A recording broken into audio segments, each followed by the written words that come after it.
ass and kicking. Ass and kicking is Atomic Blonde, directed by David Leitch, and he's one of the half of the directors behind the first John Wick movie. Sure is. Chad Stahelski, who's gone on to continue the John Wick movies.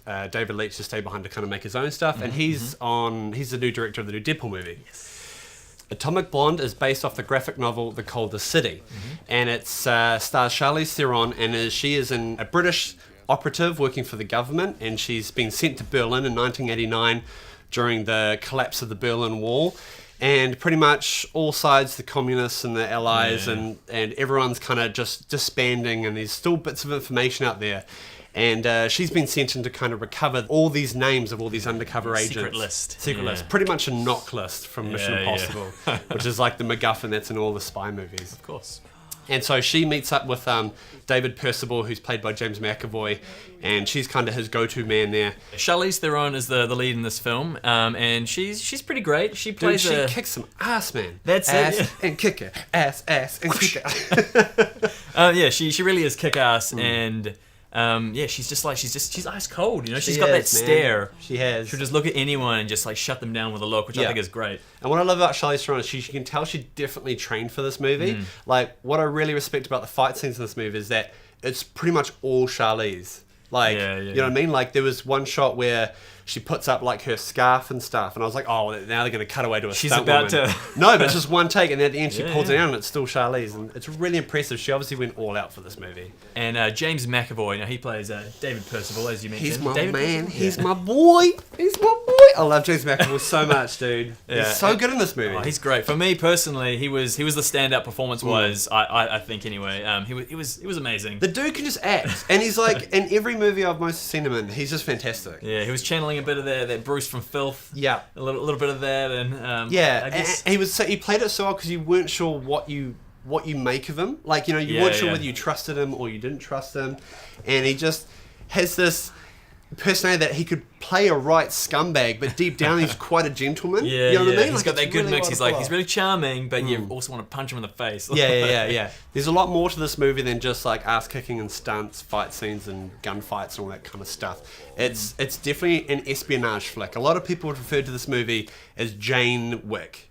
Which it's not at all. I don't think it's completely different. And again, I can understand because it's coming from one of the directors of it, but it's not. It's very much just like a really Cold War era espionage flick, and it feels cold. It feels gritty. It's got a good like spy thriller feel to it. Totally. It's very much a B movie. A B action movie that you'd expect to see like in the late 80s and 90s. Yeah. Very much so. And this kind of goes along with the cinematography of the movie, which is very kind of pink, neon, red, blue kind of lighting, which is really slick and super just nails this kind of this look of the 1980s. And accompanying with that is a really kind of mixtape soundtrack of just like the classic 80s hits.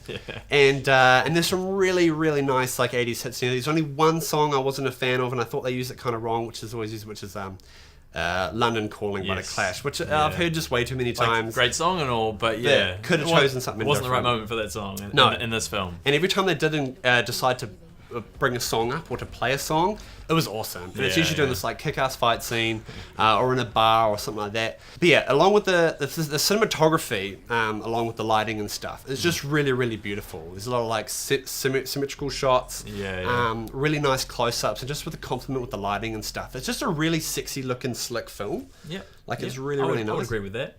And they kind of nail those long long one takes, or at least they fake them. There could be some points where they've. But even when they don't fake them, there are long take fights. Even without that, like great. Usually in a typical action movie, you've got like 3 or 4 moves before they cut. It's cut, bam, bam. This one they hold on for a long time, which is again refers to back to John Wick, the kind of the aesthetic they made for that film. The movie is told through Lorraine, played by Charlize Theron. She's being interviewed, or she's being debriefed back in London.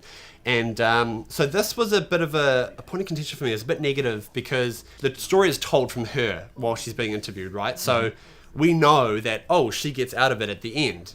So that does take a lot of tension out of watching a lot of these fight scenes where She is. She's getting her ass kicked. Yeah, and she gets beat down as well. Yeah. But we know as far as the end that she's going to be okay, which is not the truth because like really the film continues to keep going. So there's always some tension to be had as far as like what else is going to happen. Bit of a shame that they kind of decided to use that storytelling point of view. You know what I mean? It kind of could have done it, and they use that to transition between scenes. Like although I do like those transitions though, and they're very. I cool. agree with you that that whole retelling the story doesn't quite get what you want, but yeah, those transitions between each one, I love those. No, they're slick as. I like what you said about Charlize Theron clearly having trained for this, like that shows, and I think it's great. The action set pieces are pretty smooth, they're so slick, and the hits are brutal. Absolutely, and it's just a testament to like an amazing stunt team. They can just like choreograph and pull off these stunts.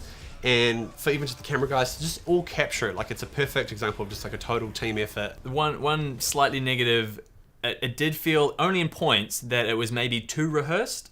Like there were some moments where you could tell what a character was going to do. Like they were ready to take a hit. Right. Or, not all the time. It wasn't there. I just felt there were a few times, and even sometimes the camera would give away the next thing. Like the way the camera was moving, you could say, okay, there's going to be a guy who's about to appear from this side of frame. One of the things I can find that a lot of people might have a problem with this movie is that Lorraine's character doesn't have much of a backstory and much kind of character kind of progression, you know what I mean? You're very much, as a viewer, just thrown into a situation. It doesn't feel like it is a character piece. It's more just like you're just watching this event take place with Charlize as the main character. You get hints of like, oh, she's had maybe a slight romance or she's got feelings towards this certain person, but really it's very much just, it's a spectacle movie. It's an action movie, and I think a lot of people might have a problem with it, but I think the thing is that Lorraine, she's a spy. It's really hard to relate to a certain character when their career is to be all cloak and daggery kind of thing. You know what I mean? It's really.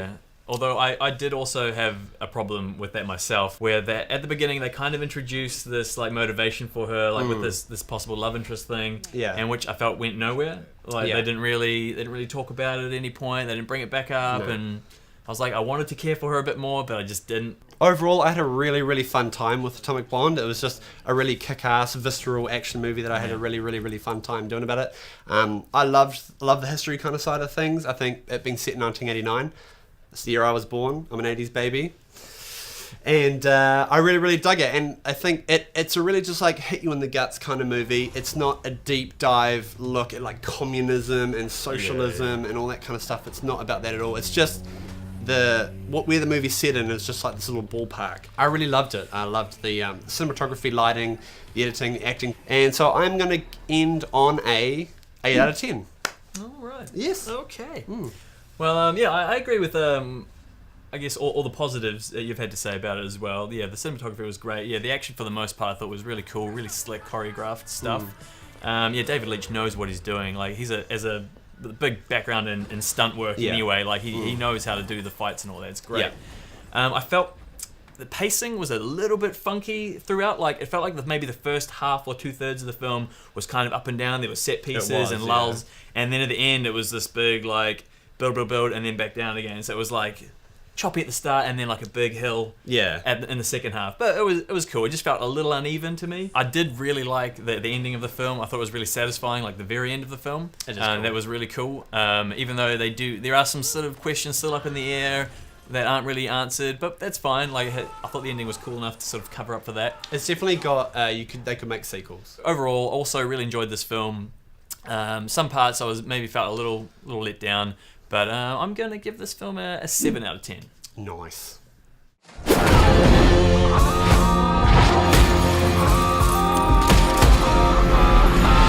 I think I fucking love you. That's too bad.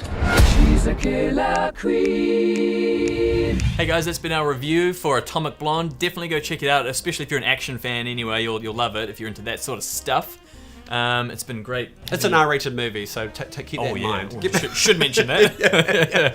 It's not violent. one for the kiddies, that's for sure. Yeah. But yeah, it's a good little fun flick. So yeah, definitely go check it out. And thanks for doing this with me, Tom. It's been absolutely great. It's been a real pleasure. Always. I just feel like singing 99 shish Luftballons.